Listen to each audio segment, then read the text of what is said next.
السلام عليكم ورحمة الله وبركاته.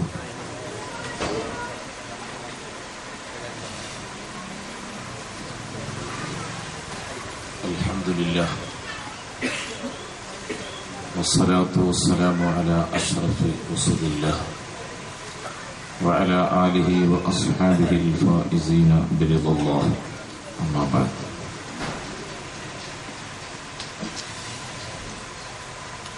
أعوذ بالله من الشيطان الرجيم.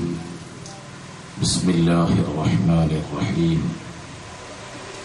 يا أيها النبي إنا أرسلناك شاهدا ومبشرا ونذيرا وداعيا إلى الله بإذنه وسراجا منيرا. صدق الله مولانا العلي العظيم. على رأس هذا الكون نحلو محمدي، ألتفى جميع الخلق تحت ظلالي.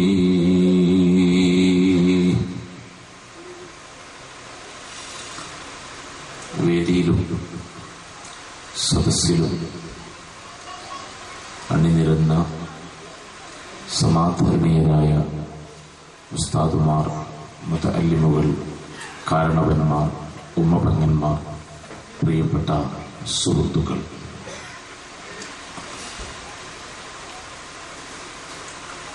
അല്ലാഹു സുബ്ഹാനഹു വ തആല അവന്റെ പൊരുത്തപ്പെട്ടവരിൽ നമ്മെ, മാതാപിതാക്കളെ, ഉസ്താദുമാരെ, ബന്ധുമിത്രങ്ങളെ, ദുആ കൊണ്ട് ഏൽപ്പിച്ചവരെ എല്ലാം ഉൾപ്പെടുത്തി അനുഗ്രഹിക്കുമാറാകട്ടെ. അവരിൽ നിന്നൊക്കെ മരിച്ചു പിരിഞ്ഞുപോയ എല്ലാവരോടും സർവശക്തനായ അല്ലാഹു പൊറുക്കുകയും കരുണ കാണിക്കുകയും ചെയ്യുമാറാകട്ടെ.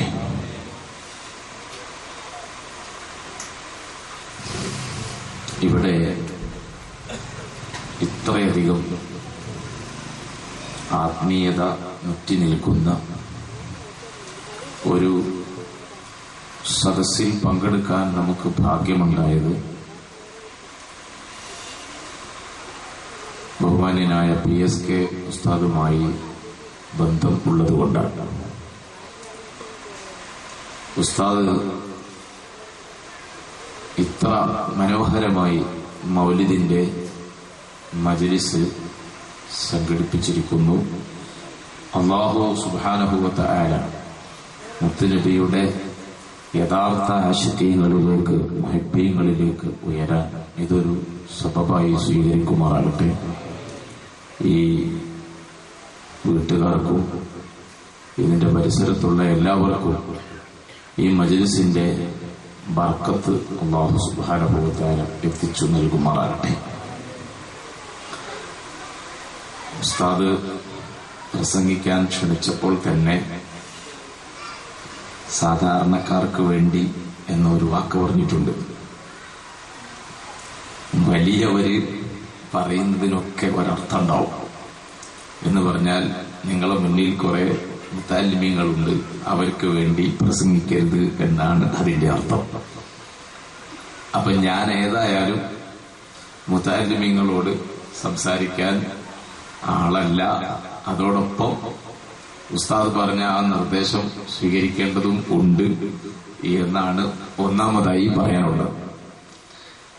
രണ്ടാമത്തേത്, ഇവിടെ ആദരണീയനായ കരീം ഇർഫാനിയൊക്കെ പോലെ ഈ വേദിയിലും സദസ്സിലും ഉള്ള പലരും കുറച്ചു സമയം പ്രസംഗിക്കാൻ പറ്റുന്നവരാണ്. അതിൽ നിന്ന് ഏതോ ഒരുത്തനെ അങ്ങോട്ട് വിളിച്ചു എന്നതിൽ കൂടുതലായ ഒന്നും ഞാൻ എന്നെ ക്ഷണിക്കപ്പെട്ടതിനെ സംബന്ധിച്ച് മനസ്സിലാക്കുന്നില്ല. ഏതായാലും പുന്നാര നബിയെ സംബന്ധിച്ച് പറയുന്ന, പാടുന്ന, ഓതുന്ന ഈ സദസ്സിൽ രണ്ട് വാക്ക് സംസാരിക്കാൻ കഴിയുന്നത്, അതിനവസരം തന്നത് വല്ലാത്തൊരു നിയമത്തായി മനസ്സിലാക്കുകയാണ്. മൗലിദ്, റാത്തീബ് ഇതെല്ലാം കൂടുതൽ സജീവമാക്കേണ്ടതുണ്ട്. അഷ്ഹദു അല്ലാ ഇലാഹ ഇല്ലല്ലാഹ് ഇതാണ് ഒന്നാം കലിമ. ഇതൊരാൾ മരിക്കുന്നത് വരെ പ്രഖ്യാപിച്ചാലും അയാൾ മുസ്ലിം ആവുകയില്ല. മുസ്ലിമീങ്ങളെ മറവ് ചെയ്യുന്ന സ്ഥലത്ത് മയ്യത്തടക്കാൻ പോലും കൊള്ളൂല. അഷ്ഹദു അന്ന മുഹമ്മദുർ റസൂലുള്ളാഹി, ഈ രണ്ടാം കലിമയും കൂടി ചേരുമ്പോഴാണ് തൗഹീദാകുന്നത് എന്ന് ഇമാം ബുഖാരി അവിടുത്തെ സ്വഹീഹിൽ രേഖപ്പെടുത്തിയിട്ടുണ്ട്. അപ്പോ ഈ രണ്ട് കലിമയും നാം നന്നായി അതിന്റെ ആശയം ഉൾക്കൊണ്ട് മനസ്സിൽ ഉറപ്പിച്ച് നാവ് കൊണ്ട് പ്രഖ്യാപിക്കണം. പിന്നെ വേറെ ഒരു വിഷയം ഉള്ളത് അഷ്ഹദു, ഞാൻ സാക്ഷ്യം വഹിക്കുന്നു എന്നാണ്. അല്ലാഹു അല്ലാതെ ആരാധ്യനില്ലെന്ന് സാക്ഷ്യം വഹിക്കുന്നു.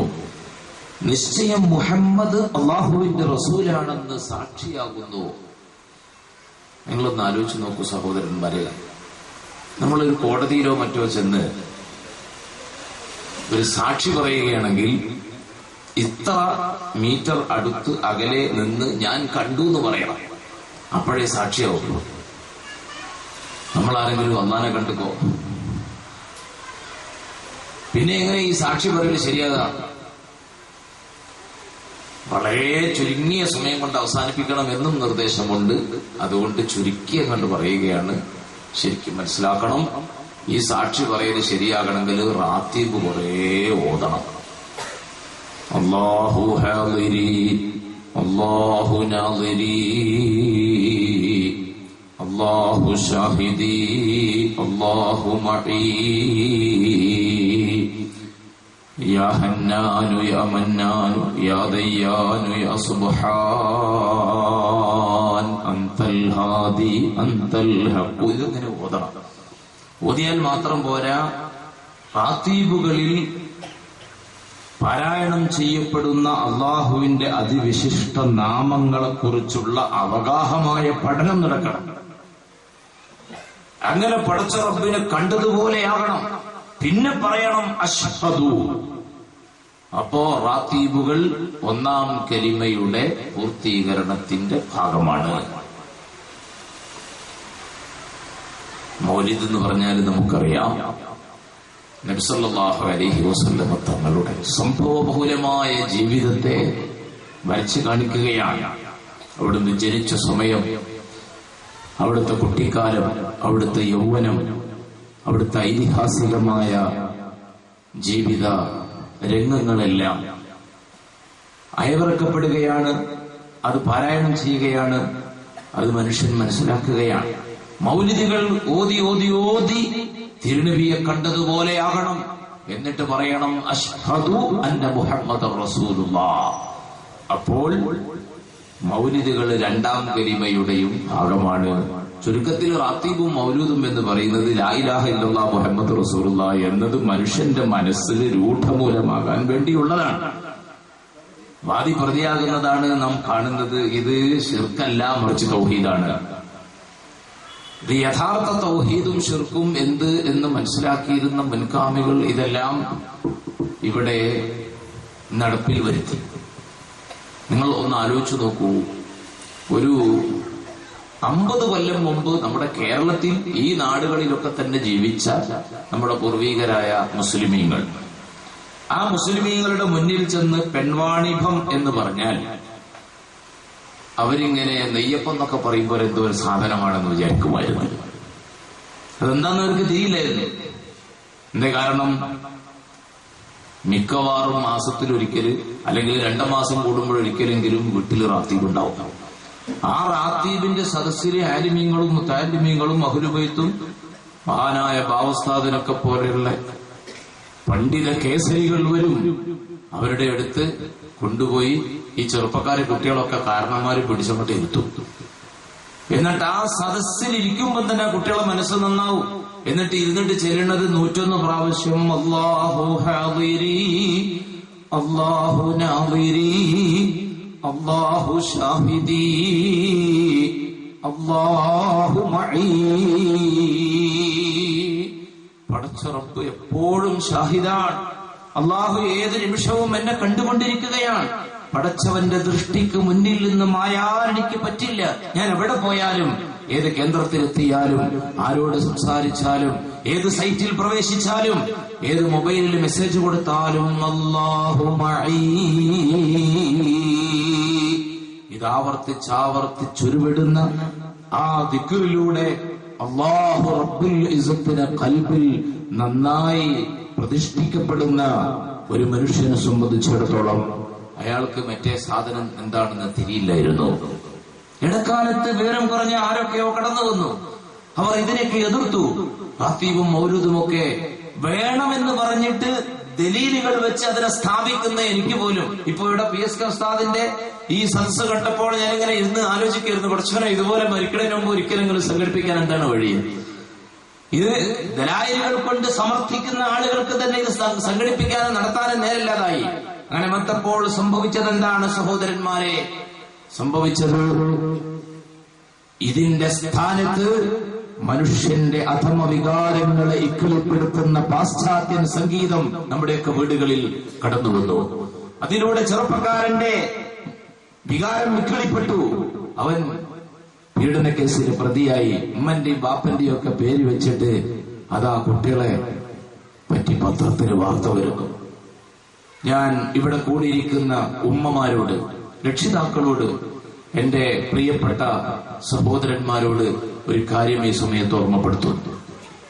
നമുക്കൊരു സ്വഭാവമുണ്ട്, എന്തെങ്കിലും ഒരു കേൾക്കാൻ ഇഷ്ടപ്പെടാത്ത വാർത്ത വന്നാൽ നമ്മൾ ആദ്യം പറയാം അത് അമേരിക്കയിലല്ലേ, പിന്നെ അത് വന്ന് വേറെ നമ്മുടെ അയൽ രാഷ്ട്രങ്ങളിൽ എവിടെ നിന്നെങ്കിലും റിപ്പോർട്ട് വരുമ്പോൾ നമ്മൾ വേറെ പാകിസ്ഥാനിലല്ലേ, പിന്നെ അത് ഉത്തരേന്ത്യൻ സംസ്ഥാനങ്ങളിൽ നിന്ന് കേട്ടാൽ പറയും അതിവിടെ കേരളത്തിലൊന്നും അല്ലല്ലോ. പിന്നെ അങ്ങനത്തെ എന്തെങ്കിലും ഒന്ന് കോഴിക്കോട് നിന്ന് കേട്ടാൽ, കാസർകോട്ട് നിന്ന് വാർത്ത വന്നാൽ അതിവിടെ അല്ലേ, കാസർകോട്ടല്ലേ. എറണാകുളത്തെത്തിയാൽ അത് കൊടുങ്ങല്ലൂരിലല്ലല്ലോ എന്ന് നമ്മൾ ആശ്വസിക്കും. പറവൂരിലെത്തിയാൽ പറവൂരിലെത്തിയോ എന്ന് നമ്മൾ ഞെട്ടിത്തെറിച്ചു പോകും. പഠിച്ചോനെ ഇന്ന് പത്രം വായിച്ചപ്പോ ഞാനിങ്ങനെ ആലോചിക്കുകയാണ്, ചില സംഭവങ്ങളൊക്കെ റഹ്മാനായ റബ്ബേ ദുനിയാവില് ഇനി മേലിൽ ഇങ്ങനെ ഒരു വാർത്ത കേൾക്കാതിരിക്കട്ടെ, ഈ വാർത്ത ആകെ ഒറ്റപ്പെട്ട ഒരു സംഭവമാകട്ടെ എന്ന് ഏതൊരു മനുഷ്യനും വിചാരിച്ചു പോകുന്ന തരത്തിലുള്ള ചില സംഭവങ്ങൾ ഇപ്പൊ നിത്യേന വാർത്തയായിരിക്കുകയാണ്. ഈ ലോകത്ത് പ്രിയപ്പെട്ട സഹോദരന്മാരെ, ഇനി ജനിക്കേണ്ടത് അഷ്റഫുൽ ഖൽഖി ത്വാഹ മുഹമ്മദുർ റസൂലുള്ളാഹി. നമ്മള് അറബികളുടെ തമോ കാലഘട്ടത്തെ കുറിച്ച് വായിച്ചപ്പോഴൊക്കെ പറഞ്ഞപ്പോഴൊക്കെ കേട്ടപ്പോഴെല്ലാം നമ്മൾ വിലയിരുത്തിയൊരു സംഭവമുണ്ട്. അവർ ഭാര്യയെയും അല്ലെങ്കിൽ അമ്മയെയും കാമുകിയെയും ഒരുപോലെ കണ്ടിരുന്നു. അതായിരുന്നു അറബികളുടെ കറുത്ത ഇരുണ്ട ഡാർക്ക് ഏജ് എന്ന് ചരിത്രകാരന്മാർ വിശേഷിപ്പിച്ച ആ കാലഘട്ടമെന്ന്. 21-ാം നൂറ്റാണ്ടിപ്പോൾ അങ്ങനെയല്ല വന്നിരിക്കുന്നത്. അതിൽ കൂടുതൽ അപകടകരമായ അവസ്ഥയിലേക്ക് സ്വന്തം മകളെയും കാമുകിയെയും ഒരുപോലെ കാണുന്ന 21-ാം നൂറ്റാണ്ട്. ഈ നൂറ്റാണ്ടിന് മോചനം വേണമെങ്കിൽ ഒരേ ഒരാദർശത്തിലൂടെ ഷഫീഉൽ വറാ മുഹമ്മദുർ റസൂലുള്ളാഹി സ്വല്ലല്ലാഹു അലൈഹി വസല്ലം 6-ാം നൂറ്റാണ്ടിലെ എങ്ങനെ പരിവർത്തിപ്പിച്ചുവോ, എന്തുകൊണ്ട് മോചിപ്പിച്ചെടുത്തുവോ, ആ ആയുധം കൊണ്ട് മാത്രമേ ഇനി നമുക്ക് രക്ഷയുള്ളൂ. അതെ, ഈ നിരാശയിലകപ്പെട്ടുപോയ മനുഷ്യർക്ക് പ്രതീക്ഷ നൽകാൻ ആ ഒരായുധവും ഒരു നേതാവും മാത്രമേ ഉള്ളൂ എന്ന് ഇടക്ക് ഓർമ്മപ്പെടുത്തിയിട്ട് ഞാൻ എന്റെ ബഹുമാന്യ കാരണവന്മാരോട്, ഉമ്മമാരോട് ഓർമ്മപ്പെടുത്തുന്നു. വന്ന് പറവൂരിലെത്തുമ്പോ നമ്മൾ ഇവിടെ എത്തിയോ എന്ന് വിചാരിച്ചു പിന്നെയും ഉറങ്ങും. അത് കൊടുങ്ങല്ലൂരിലെത്തുമ്പോ ഒന്ന് ചുറ്റും, എന്നാലും നമ്മൾ ശ്രദ്ധിക്കുകയില്ല. വന്നിട്ട് സ്വന്തം കുടുംബത്തിലോ വീട്ടിലോ ഒരു വേദനാജനകമായ വാർത്ത, ഒരിക്കലും കേൾക്കാൻ ഇഷ്ടപ്പെടാത്ത ഒരു സംഭവത്തിന്റെ റിപ്പോർട്ട് വന്നാൽ നെഞ്ചത്തടിക്കും.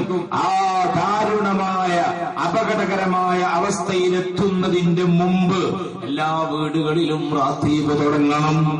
എല്ലാ വീടുകളിലും മൗലിദിന്റെ പാരായണം ആരംഭിക്കണം. ആലിമീങ്ങളെയും സാദാത്തുക്കളെയും ഒക്കെ വിളിക്കണം. എന്നിട്ട് ആ കൂട്ടത്തിൽ നമ്മുടെ മക്കളെ കൊണ്ടുപോയി ഇരുത്തണം. ഞാൻ ഒരു കാര്യം അഭിമാനത്തോടെ തന്നെ പറയട്ടെ. ഇത്രയധികം വിശുദ്ധമായ ഒരു സദസ്സിൽ കയറി നിന്ന് മുത്തുനബിയെ കുറിച്ച് എന്തെങ്കിലും 2 വാക്ക് പറയാൻ എനിക്ക് കഴിയുന്നുവെങ്കിൽ അതിന്റെ പ്രധാനപ്പെട്ട ഒരു കാരണം എന്റെ അഭിവന്യനായ പിതാവാണ്. അല്ലാഹു സുബ്ഹാനഹു വ തആല അദ്ദേഹത്തിന് മഗ്ഫിറത്ത് നൽകുമാറാകട്ടെ. ഒരു കൊല്ലം മുമ്പ് ഈ ലോകത്തോട് വിട പറഞ്ഞു പോയി. ആദരണീയരായ ബാവ ഉസ്താദാണ് മയ്യത്ത് നിസ്കാരത്തിന് നേതൃത്വം നൽകിയത്.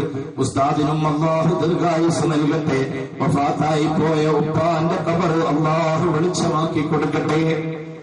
ഞാൻ മനസ്സിലാക്കുന്നു, കുഞ്ഞുകാലത്ത് ഏകദേശം 3ാം ക്ലാസ്സിലൊക്കെ പഠിക്കുന്ന 7-8 വയസ്സുള്ള സമയത്ത് പടച്ചോനെ സാക്ഷി നിർത്തി ഈ ആലിമീങ്ങളോ മുത്താലിമീങ്ങളോ ഒക്കെ മുന്നിൽ നിർത്തിയിട്ട് സധൈര്യം ഞാൻ പറയാണ്, മഗ്‌രിബ് നിസ്കാരം കഴിഞ്ഞാലും മിക്കവാറും ദിവസങ്ങളിൽ ഞങ്ങളെ വട്ടത്തിലിരുത്തിയിട്ട് ബുർദ ചെല്ലുമായിരുന്നു.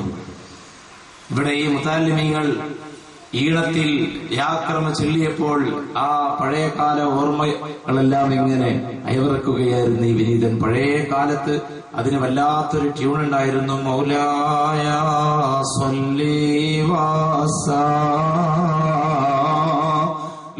ദായിമൻ അബദാ അലാ ഹബീബിക ഖൈറിൽ ഖൽഖി കുല്ലിഹിം ആമിൻ തദക്കുരി ജീറാനിൻ ബിദി സലമി മസജ്തദം അൻജറാ മിൻ മുഖലത്തിൻ ബിദമി മൗലായ സ്വല്ലി വസല്ലിം ദായിമൻ അബദാ അലാ ഹബീബിക ഖൈറിൽ ഖൽഖി കുല്ലിഹിം أمهبت الريح من تلقاء كاظمتي وأومض البرق في الظلماء من إظمي റീസലമിന്റെ സ്മരണകളും കാളുമയുടെ കുളിർക്കാറ്റും അലയടിച്ചുയരുന്ന മധുര സംഗീതത്തിന്റെ മലർവാടിയിൽ ഇസ്കന്ദരിയ കടൽ തീരത്തു നിന്ന് തടവുകളില്ലാതെ ആടിയുലഞ്ഞെത്തുന്ന മന്ദമാരുതന്റെ തലോടവേറ്റ് കുളിരണിയുന്ന മക്ബറയിൽ അന്ത്യവിശ്രമം കൊള്ളുന്ന മഹാകവിയും സൂഫിവര്യനുമായ ആശിഖുർ റസൂൽ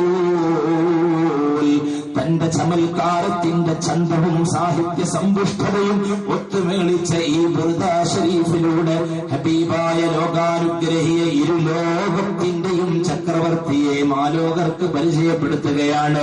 മുഹമ്മദുൻ സയ്യിദുൽ കൗനൈനി വസ്സഖലൈനി വൽ ഫാരിഖൈനി മിൻ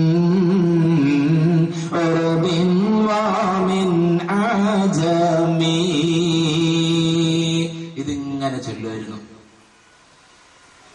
ഇശാ നിസ്കരിക്കേണ്ട സമയമാകുന്നത് വരെ ചൊല്ലും. അല്ലെങ്കിൽ ഭക്ഷണം എപ്പോഴാണോ റെഡിയാണത് അതുവരെ ചൊല്ലും.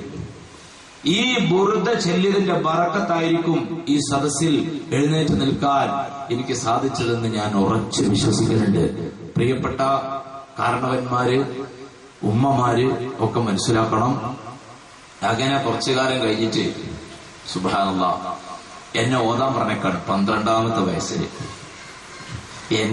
ഞാൻ എന്ന വാക്കുകളൊന്നും പ്രസംഗത്തിൽ അങ്ങനെ വരാൻ പാടില്ലാത്തതാണ്. പക്ഷെ ഇവിടെ ഇപ്പൊ ഇത് പറയണമെന്നാണ് എനിക്ക് തോന്നുന്നത്. അതുകൊണ്ട് അങ്ങനെ പറഞ്ഞു പോവാ. എന്തിനാ ഓതാൻ വിട്ടെന്നറിയോ?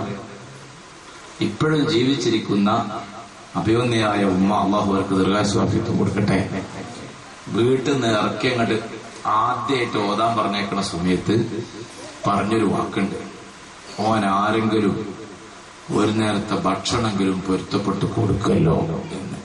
ഒരു നേരത്തെ ഭക്ഷണം ഹലാലായ രീതിയിൽ കിട്ടാൻ വേണ്ടിയിട്ടാണ് ഓതാൻ പറഞ്ഞേച്ച്. അത്ര കടുത്ത ദാരിദ്ര്യം ഉണ്ടായിരുന്നു. ഇന്ന് ആ ദാരിദ്ര്യം ഉണ്ടോ? ഇല്ല. ഇന്ന് അല്ലാഹു സുബ്ഹാനഹു വ തആല നല്ല അവസ്ഥ തന്നിട്ടുണ്ട്. അങ്ങനെ തന്നെ തുറന്നു പറയാൻ. അന്ന് ഓതാൻ പറഞ്ഞയച്ചതുകൊണ്ട് സുബ്ഹാനല്ലാഹ് ഇപ്പോ എത്രയോ പ്രാവശ്യം ഹജ്ജിനൊക്കെ പോയില്ല. ഡോക്ടറാക്കിയിരുന്നെങ്കിൽ ഒരു വട്ടേ പോകാൻ പറ്റുണ്ടായിരുന്നു. ഏതെങ്കിലും ഒരു കുട്ടീനെ ഈ മുത്താലിമീങ്ങളെ കണ്ടിട്ട് ഇതുപോലെ ആക്കാൻ ഒരു ഒരു ഒരു ഒരു ആഗ്രഹം ഇവിടെ കൂടിയിരിക്കുന്ന രക്ഷിതാക്കളൊക്കെ മനസ്സിലുണ്ടായാൽ നല്ലതാ. ദുനിയാവും ആവും ആഖിറവും ആവും. അല്ലാഹുവിന്റെ റസൂല് ദുനിയാവും ആഖിറവും ആണ് ലോകത്ത് പഠിപ്പിച്ചിട്ടുള്ളത്. ഇരു ലോകത്തിന്റെയും സയ്യിദാണ്. ഒരാൾ തീരെ വയ്യാതെ കിടക്കുന്നു. മുത്തുനബി സല്ലല്ലാഹു അലൈഹി വസല്ലമ അദ്ദേഹത്തെ കാണാൻ വേണ്ടി, സന്ദർശിക്കാൻ വേണ്ടി എത്തിയിരിക്കുകയാണ്.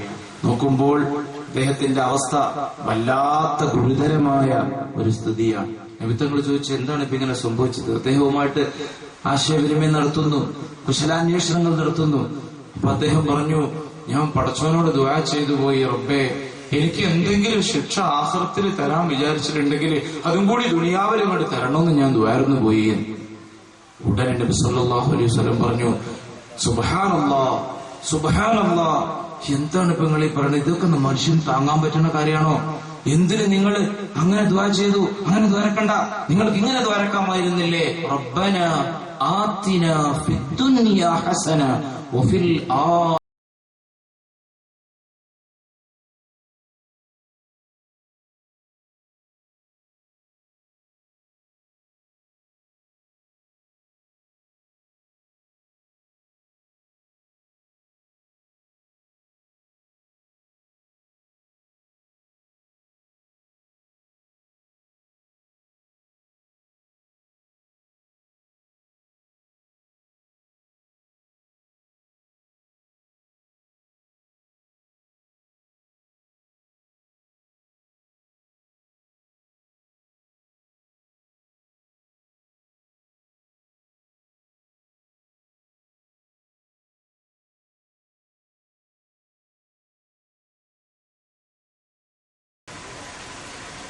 അസ്സലാമു അലൈക്കും വറഹ്മത്തുള്ളാഹി വബറകാതുഹു.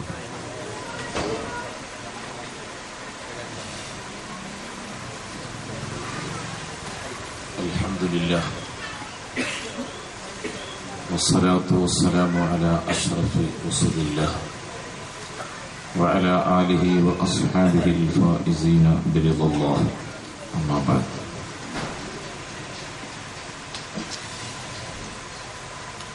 أعوذ بالله من الشيطان الرجيم.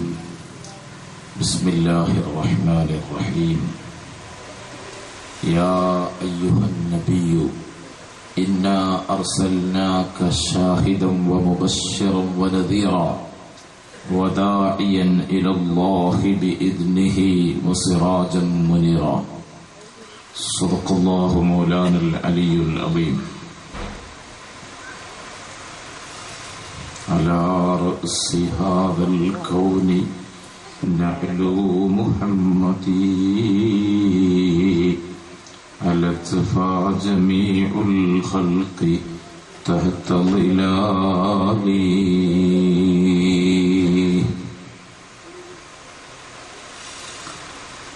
വേദിയിലും സദസ്സിലും അണിനിരന്ന സമാധാനീയരായ ഉസ്താദുമാർ, മുതഅല്ലിമുകൾ, കാരണവന്മാർ, ഉമ്മപെങ്ങന്മാർ, പ്രിയപ്പെട്ട സുഹൃത്തുക്കൾ,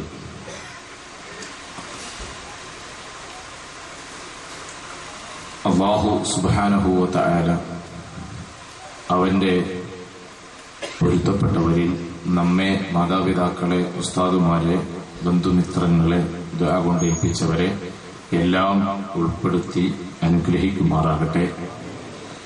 അവരിൽ നിന്നൊക്കെ മരിച്ചു പിരിഞ്ഞുപോയ എല്ലാവരോടും സർവശക്തനായ അല്ലാഹു പൊറുക്കുകയും കരുണ കാണിക്കുകയും ചെയ്യുമാറാകട്ടെ.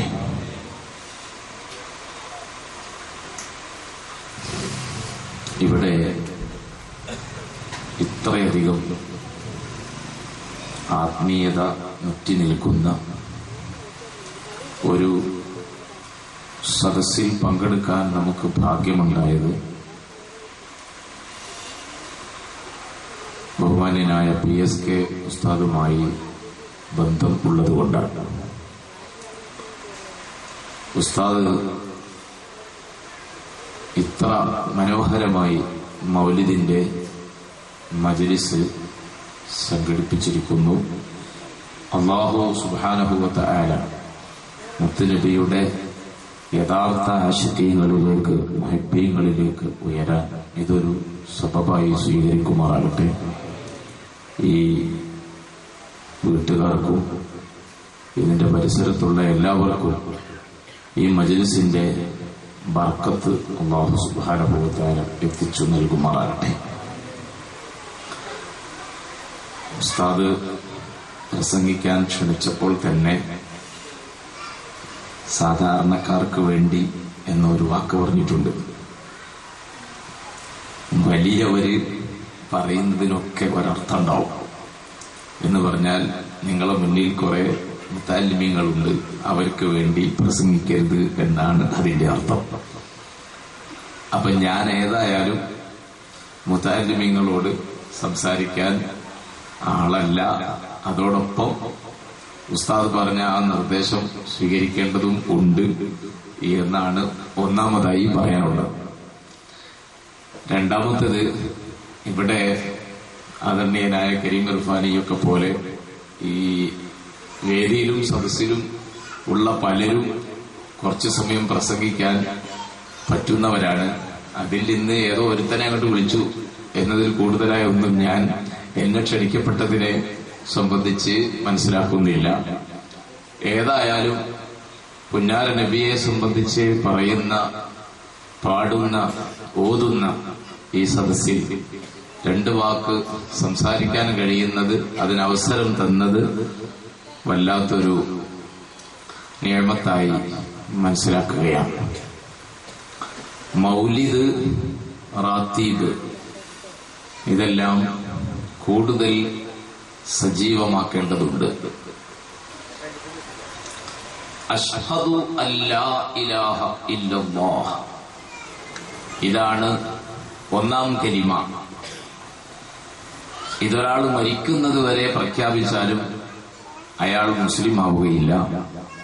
മുസ്ലിമീങ്ങളെ മറവ് ചെയ്യുന്ന സ്ഥലത്ത് മയ്യത്തടക്കാൻ പോലും കൊള്ളൂല. അഷ്ഹദു അന്ന മുഹമ്മദുർ റസൂലുള്ളാഹി, ഈ രണ്ടാം കലിമയും കൂടി ചേരുമ്പോഴാണ് തൗഹീദാകുന്നത് എന്ന് ഇമാം ബുഖാരി അവിടുത്തെ സ്വഹീഹിൽ രേഖപ്പെടുത്തിയിട്ടുണ്ട്. അപ്പോ ഈ രണ്ട് കലിമയും നാം നന്നായി അതിന്റെ ആശയം ഉൾക്കൊണ്ട് മനസ്സിൽ ഉറപ്പിച്ച് നാവ് കൊണ്ട് പ്രഖ്യാപിക്കണം. പിന്നെ വേറെ ഒരു വിഷയം ഉള്ളത്, അഷ്ഹദു, ഞാൻ സാക്ഷ്യം വഹിക്കുന്നു എന്നാണ്. അല്ലാഹു അല്ലാതെ ആരാധ്യനില്ലെന്ന് സാക്ഷ്യം വഹിക്കുന്നു.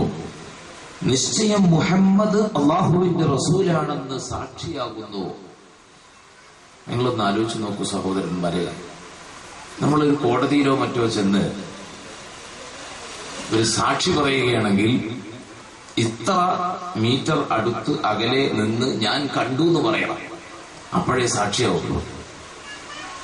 നമ്മളാരെങ്കിലും അല്ലാഹനെ കണ്ടുക്കോ, പിന്നെ എങ്ങനെ ഈ സാക്ഷി പറയൽ ശരിയാകാം? വളരെ ചുരുങ്ങിയ സമയം കൊണ്ട് അവസാനിപ്പിക്കണം എന്നും നിർദ്ദേശമുണ്ട്. അതുകൊണ്ട് ചുരുക്കിയ കണ്ട് പറയുകയാണ്. ശരിക്കും മനസ്സിലാക്കണം, ഈ സാക്ഷി പറയൽ ശരിയാകണമെങ്കിൽ റാത്തീബ് കുറേ ഓതണം. അല്ലാഹു ഹാദിരി, അല്ലാഹു നാദിരി, അല്ലാഹു ഷാഹിദി, അല്ലാഹു മഈ, യാ ഹന്നാനു യാ മന്നാനു യാ ദയ്യാനു യാ സുബ്ഹാൻ, അൻതൽ ഹാദി അൻതൽ ഹഖ്. ഇതിങ്ങനെ ഓതണം.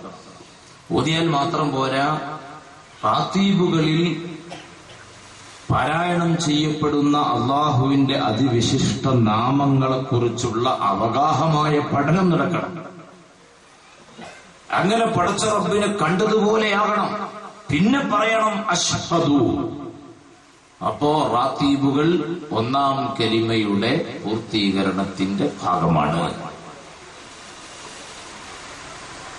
മൗലിദ് എന്ന് പറഞ്ഞാൽ നമുക്കറിയാം, നബി സല്ലല്ലാഹു അലൈഹി വസല്ലം തങ്ങളുടെ സംഭവബഹുലമായ ജീവിതത്തെ വരച്ചു കാണിക്കുകയാണ്.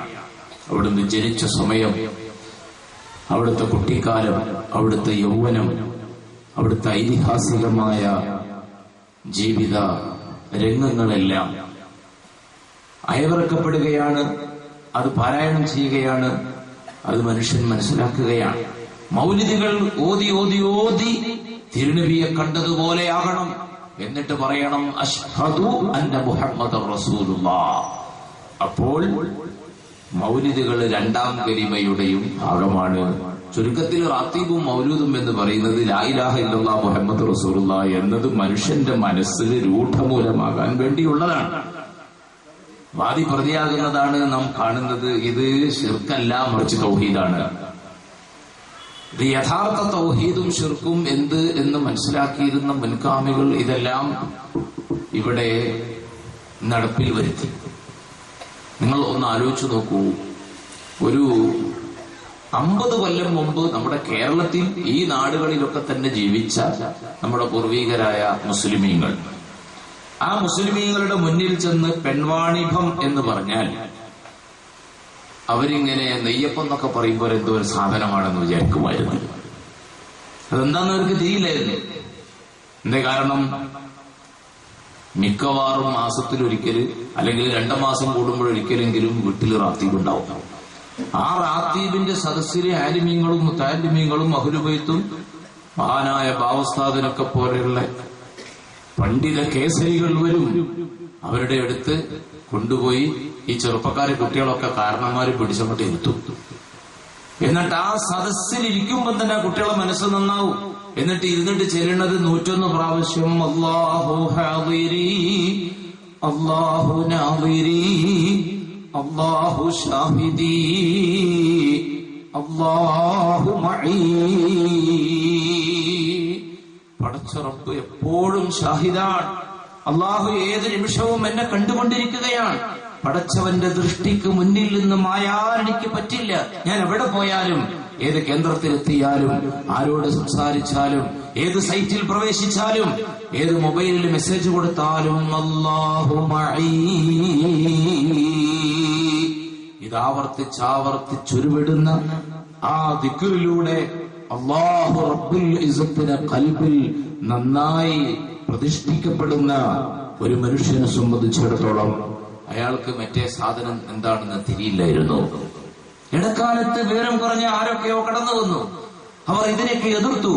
റാത്തീബും മൗലൂദുമൊക്കെ വേണമെന്ന് പറഞ്ഞിട്ട് ദലീലുകൾ വെച്ച് അതിനെ സ്ഥാപിക്കുന്ന എനിക്ക് പോലും ഇപ്പൊ ഇവിടെ PSK ഉസ്താദിന്റെ ഈ സദസ്സ് കണ്ടപ്പോൾ ഞാനിങ്ങനെ ഇരുന്ന് ആലോചിക്കായിരുന്നു, കുറച്ചുകൂടെ ഇതുപോലെ മരിക്കണതിന് മുമ്പ് ഒരിക്കലെങ്കിലും സംഘടിപ്പിക്കാൻ എന്താണ് വഴി?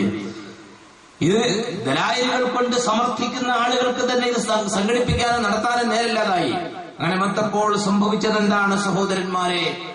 സംഭവിച്ചത് ഇതിന്റെ സ്ഥാനത്ത് മനുഷ്യന്റെ അധമ വികാരങ്ങളെ ഇക്കിളിപ്പെടുത്തുന്ന പാശ്ചാത്യൻ സംഗീതം നമ്മുടെയൊക്കെ വീടുകളിൽ കടന്നു വന്നു.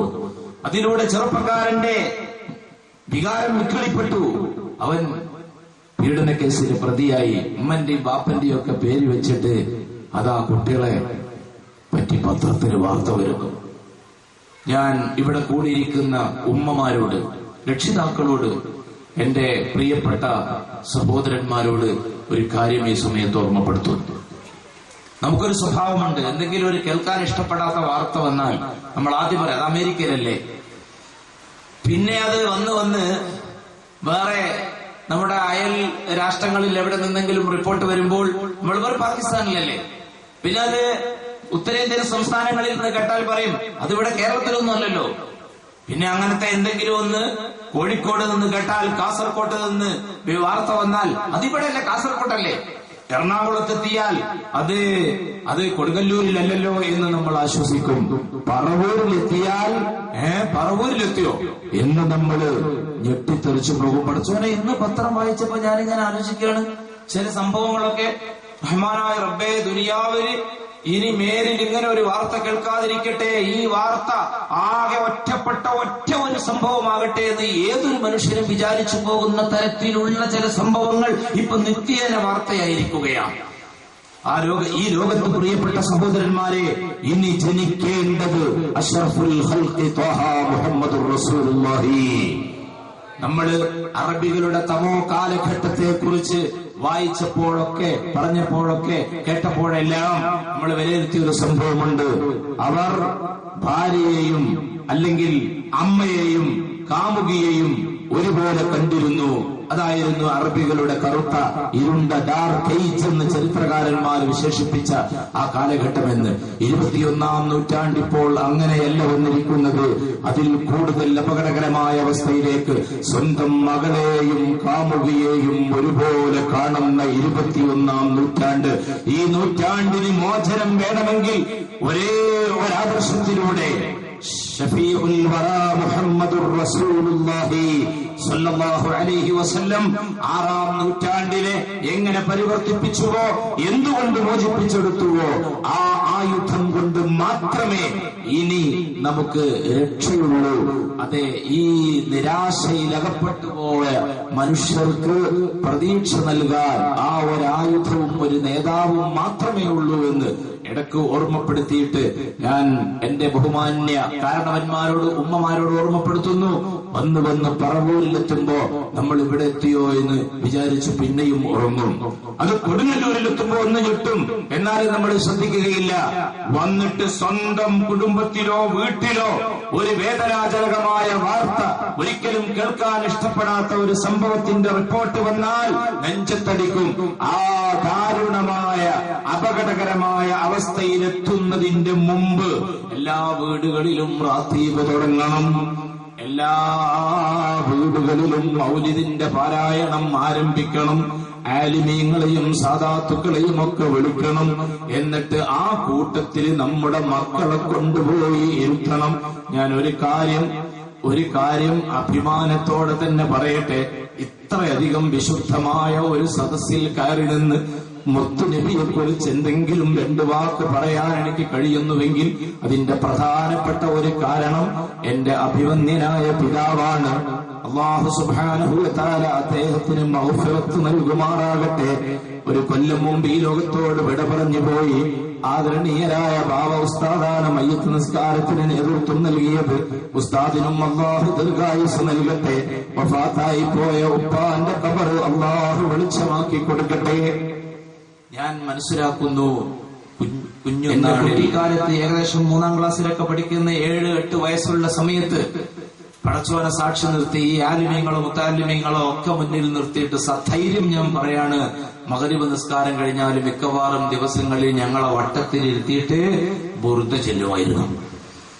ഇവിടെ ഈ മുത്താലിമീങ്ങൾ ഈണത്തിൽ യാക്രമ ചൊല്ലിയപ്പോൾ ആ പഴയകാല ഓർമ്മകളെല്ലാം ഇങ്ങനെ അയവിറക്കുകയായിരുന്നു ഈ വിനീതൻ. പഴയ കാലത്ത് അതിന് വല്ലാത്തൊരു ട്യൂൺ ഉണ്ടായിരുന്നു. മൗലായ സ്വല്ലി വസല്ലിം ദായിമൻ അബദാ അലാ ഹബീബിക الخلق كلهم آمن تذكر جيران بذي سلامي مزجت دمعا جرى من مقلة بدمي مولاي صل وسلم دائما أبدا على حبيبك خير الخلق كلهم أم هبت الريح من تلقاء كاظمتي وأومض البرق في الظلماء من إظمي സലമിന്റെ സ്മരണകളും കാളുമയുടെ കുളിർക്കാറ്റും അലയടിച്ചുയരുന്ന മധുര സംഗീതത്തിന്റെ മലർവാടിയിൽ ഇസ്കന്ദരിയ കടൽ തീരത്തു നിന്ന് തടവുകളില്ലാതെ ആടിയുലഞ്ഞെത്തുന്ന മന്ദമാരുതന്റെ തലോടവേറ്റ് കുളിരണിയുന്ന മക്ബറയിൽ അന്ത്യവിശ്രമം കൊള്ളുന്ന മഹാകവിയും സൂഫിവര്യനുമായ ആശിഖുർ റസൂൽ തന്റെ ചമൽക്കാരത്തിന്റെ ചന്തവും സാഹിത്യ സമ്പുഷ്ടതയും ഒത്തുമേളിച്ച ഈ ബുർദ ശരീഫിലൂടെ ഹബീബായ ലോകാനുഗ്രഹിയ ഇരുലോകത്തിന്റെയും ചക്രവർത്തിയെ മാലോകർക്ക് പരിചയപ്പെടുത്തുകയാണ്. മുഹമ്മദുൻ സയ്യിദുൽ കൗനൈനി വസ്സഖലൈനി വൽ ഫാരിഖൈനി മിൻ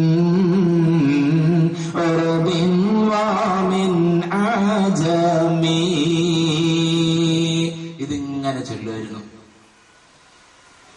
ഇശാ നിസ്കരിക്കേണ്ട സമയമാകുന്നത് വരെ ചൊല്ലും, അല്ലെങ്കിൽ ഭക്ഷണം എപ്പോഴാണോ റെഡിയാണത് അതുവരെ ചൊല്ലും. ഈ ബുർദ ചൊല്ലിയതിന്റെ ബറക്കത്തായിരിക്കും ഈ സദസ്സിൽ എഴുന്നേറ്റ് നിൽക്കാൻ എനിക്ക് സാധിച്ചതെന്ന് ഞാൻ ഉറച്ചു വിശ്വസിക്കുന്നുണ്ട്. പ്രിയപ്പെട്ട കാരണവന്മാര്, ഉമ്മമാര് ഒക്കെ മനസ്സിലാക്കണം. അങ്ങനെ കുറച്ചു കാലം കഴിഞ്ഞിട്ട് സുബ്ഹാനല്ലാഹ് എന്നെ ഓതാൻ പറഞ്ഞേക്കാണ് 12ാമത്തെ വയസ്സിൽ. ഞാൻ എന്ന വാക്കുകളൊന്നും പ്രസംഗത്തിൽ അങ്ങനെ വരാൻ പാടില്ലാത്തതാണ്. പക്ഷെ ഇവിടെ ഇപ്പൊ ഇത് പറയണമെന്നാണ് എനിക്ക് തോന്നുന്നത്. അതുകൊണ്ട് അങ്ങനെ പറഞ്ഞു പോവാ. എന്തിനാ ഓതാൻ വിട്ടെന്നറിയോ?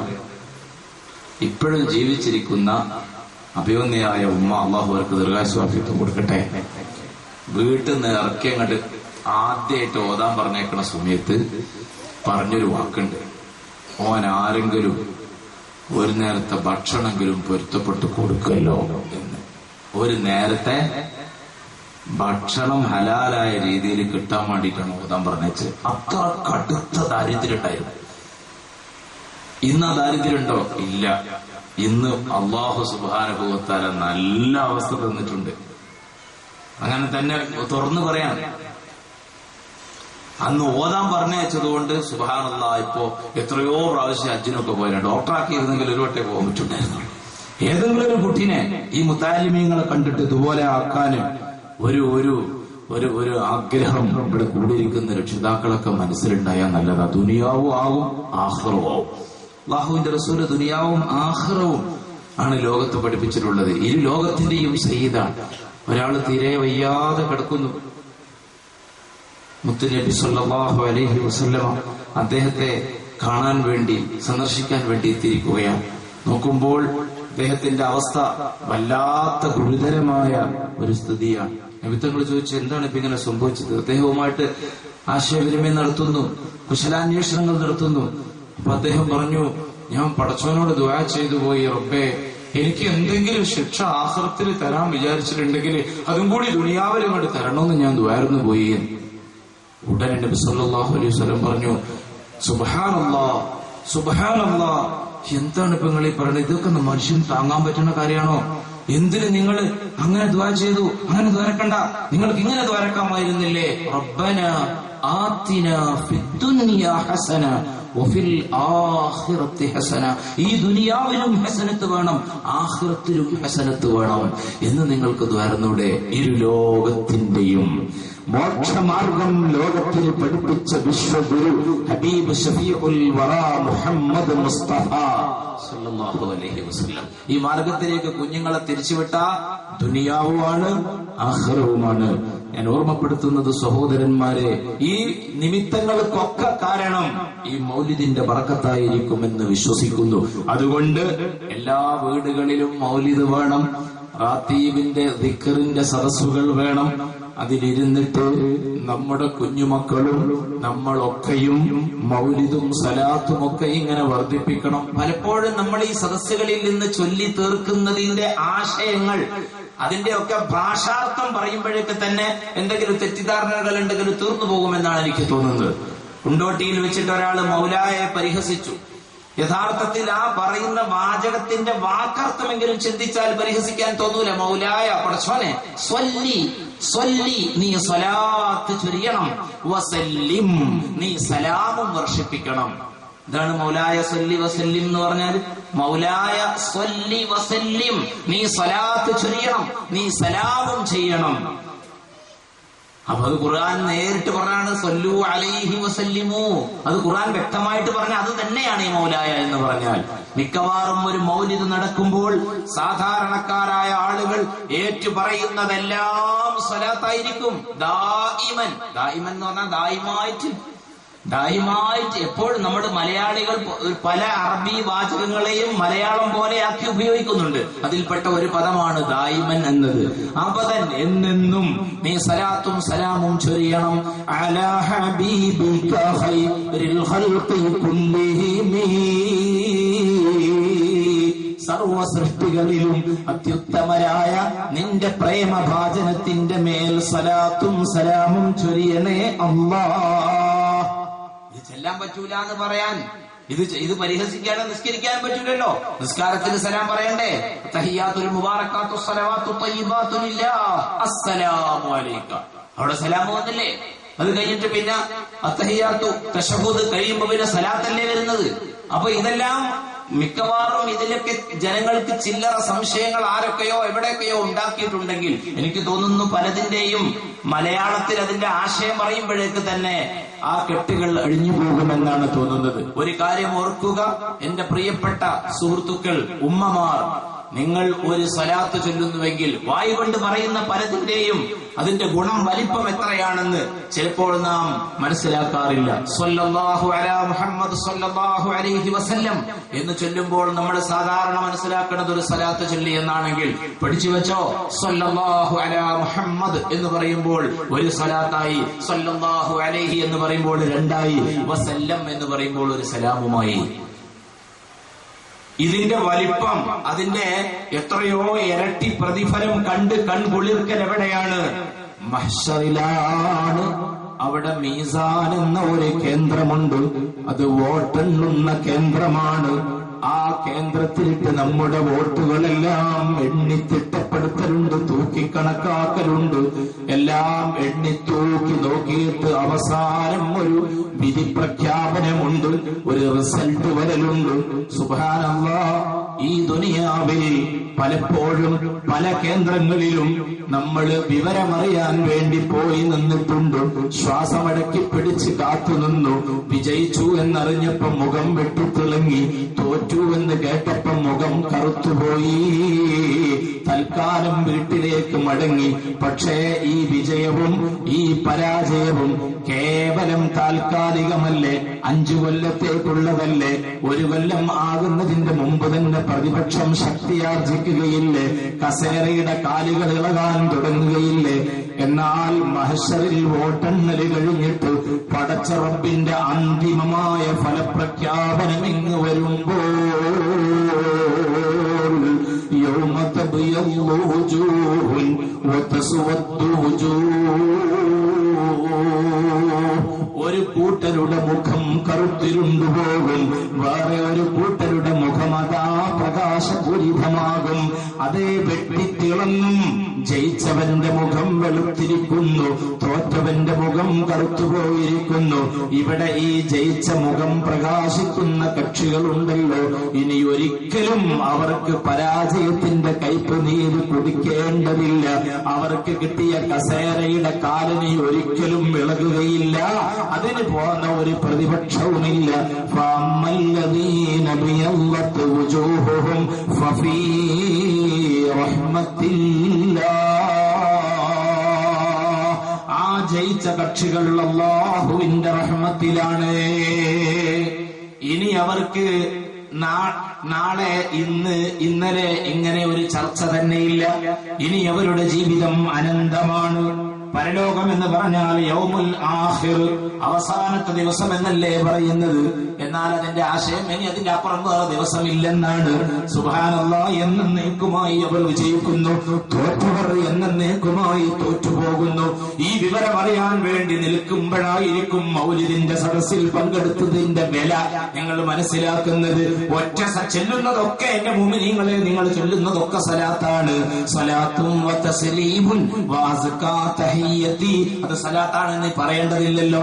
സലാത്തുല്ലാഹ് സലാമുല്ലാഹ് അലാ ത്വാഹ റസൂലില്ലാഹ്. ഇവിടെ മഹാനായ ഏർവാട് ബാദുഷാ തങ്ങളുടെയും അബൂ താഹിർ തങ്ങളുടെയും ഖാജാ മുഈനുദ്ദീൻ ചിശ്തി റളിയല്ലാഹു അൻഹുവിന്റെയും ഒക്കെ അനുസ്മരണം ഈ കൂട്ടത്തിൽ നടക്കുകയുണ്ടായി. അതുകൊണ്ടാണ് മനുഷ്യന്റെ ഈമാനിന് യഖീൻ ഉറപ്പ് എന്ന് പറഞ്ഞ സാധനം ഉണ്ടാകുക. യഖീൻ ഉറപ്പ്, അതിന്റെ കുറവാണ് ലോകത്തെമ്പാടും ഇന്ന് ഈ സമുദായം അനുഭവിച്ചു കൊണ്ടിരിക്കുന്നത്. നല്ല നല്ല ഉറച്ച ഇടറാത്ത പതറാത്ത ഈമാന് വേണം സഹോദരന്മാരെ.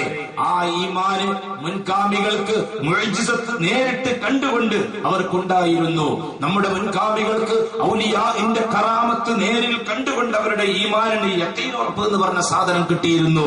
ഈ ആഖിറുസ്സമാനിൽ മുഅ്ജിസത്ത് കാണാൻ കഴിയാത്ത നമുക്ക്, കറാമത്ത് കാണാൻ പലപ്പോഴും അവസരമില്ലാതെ പോകുന്ന നമുക്ക്, അതിന്റെ ചരിത്രങ്ങൾ മൗലൂദായി ഓതന്നെങ്കിലും ചെയ്തിട്ട് നമ്മളെ കൽബിലെ ഈമാനിന് ഒരു ഉറപ്പ് കിട്ടണം. ഇതിനുവേണ്ടിയാണ് ഈ സദസ്സൊക്കെ സംഘടിപ്പിക്കുന്നത്. അതിനുവേണ്ടിയാണ് ഏർവാടിയിലെയും അജ്മീറിലെയൊക്കെ മൗലിദ് ഓതുന്നത്. സഹോദരന്മാരെ മനസ്സിലാക്കുക,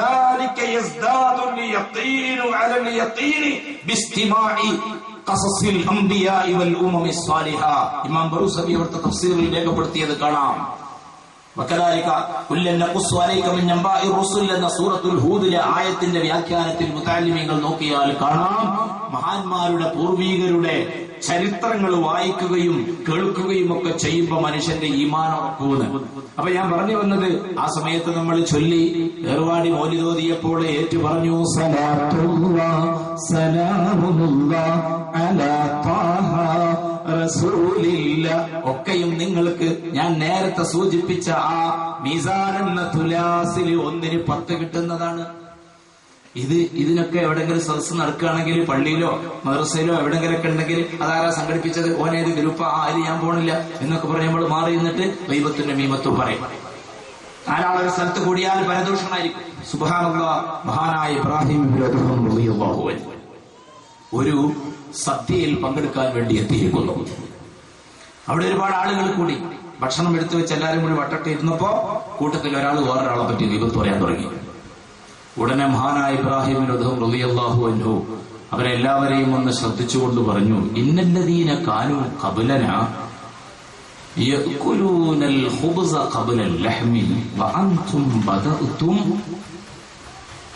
അൽ ലഹ്മ ഖബ്ലൽ ഖുബ്സി. ഞാൻ 1000 കൊല്ലം വേദ പറയുന്നത് ഇന്ന് ഉണ്ടാകാത്ത പ്രയോജനമൊക്കെ ഒരു വാചകത്തിനുണ്ടാകാം. എന്താ പറഞ്ഞതിന്റെ ആശയം എന്ന് വെച്ചാല്, നമ്മുടെ മുമ്പുള്ള ആളുകളൊക്കെ ഭക്ഷണം കഴിക്കാനിരുന്നാല് പത്തിരി ഇറച്ചിയൊക്കെ ഉണ്ടെങ്കിൽ ആദ്യം പത്തിരിയും പിന്നെ ഇറച്ചിയായിട്ട് തിന്നാൻ പതിവ്. നിങ്ങളിപ്പോ ആദ്യം ഇറച്ചിയാണ് തിന്നണത്. ഒരാളെ പച്ചമാംസാണല്ലോ ഈ ദൈവത്ത് പറയുമ്പോ കൊത്തി വരിക്കണത്. എവിടെയത് ഇല്ലെന്നറിയോ? ബാവുസ്താദിന്റെ കിതാബിലുണ്ട് മക്കളെ. അല്ലാഹു സുബ്ഹാനഹു വ തആല ബഹുമാനപ്പെട്ടവർക്ക് ദീർഘായുസ്സും ആഫിയത്തും കൊടുക്കട്ടെ. ഇനിയും ഇതുപോലെ കനപ്പെട്ട എത്രയോ കൃതികൾ, എത്രയോ ഇൽമിന്റെ കിതാബുകൾ ലോകത്തിന് സമ്മാനിക്കുവാൻ അള്ളാഹു ആ കൈകൾക്കും കൽബിനും എല്ലാം പടച്ചുറപ്പ് കരുത്ത് നൽകുമാറാകട്ടെ. ഞാൻ നിങ്ങളോട് പറയാം, ഇപ്പൊ ഈ അടുത്ത് പ്രാർത്ഥനയും ഫലപ്രാപ്തിയും എന്ന് പറഞ്ഞിട്ട് ഞാൻ 1-2 സ്റ്റേജിൽ പ്രസംഗിച്ചു. അതാ സദസ്സിലുള്ള ആളുകളുടെ മുഖത്ത് നോക്കി ഞാൻ വായിച്ചെടുത്തിട്ടുണ്ട്. അവർക്ക് നന്നായി ബോധിച്ചിട്ടുണ്ട്. ആ വിഷയകമായിട്ട് പലർക്കും പല സംശയങ്ങളും ഉണ്ടായിരുന്നു. അതൊക്കെ ഞാൻ എന്ത് ചെയ്തിട്ടുണ്ട്, ആ പ്രസംഗത്തിൽ അങ്ങോട്ട് തീർത്തു കൊടുത്തിട്ടുണ്ട്. എന്റെ കഴിവല്ല.